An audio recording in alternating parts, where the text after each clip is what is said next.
Fevralın 7-sində keçiriləcək növbədən kənar prezident seçkilərində ödənişsiz efir vaxtının bölgüsü üçün püşkatma komissiyası yaradılıb.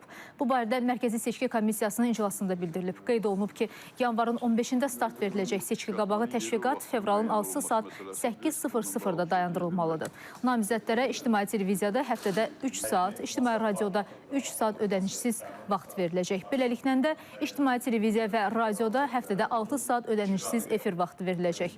Televiziyada ödənişsiz efir vaxtı dəyirmi masa formatında həftənin 1-ci, 3-cü və 5-ci günləri, ictimai radioda isə 2-ci, 4-cü və 6-cı günləri diqqət mərkəzi seçki proqramında təqdim olunacaq.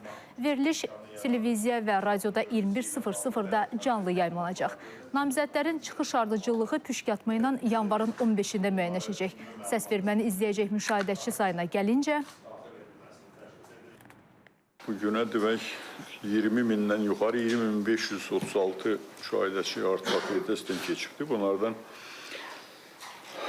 112 nəfər beynəlxalq müşahidəçilərdir. 2065 nəfər Mərkəzi Seçki Komissiyasında akkreditasiyadan keçib bütün ölkə üzrə müşahidə aparmaq hüququna malik olan müşahidəçilərdir və dairə seçki komissiyalarında 18.359 nəfər demək müşahidə aparmaq üçün həmin dairə hüdudlarında müvafiq dairələrə müraciət edib və akkreditasiyadan keçiblər. Müxtəlif müşahidə missiyaları artıq bizdən xahiş edirlər ki, onlar bu işğaldan azad olunmuş ərazilərdə ki, biz məntəqələr yaradır, oraya səfər etsinlər. Və biz də hesab edirik ki, o şəraiti hamısına yaradıcıyıq.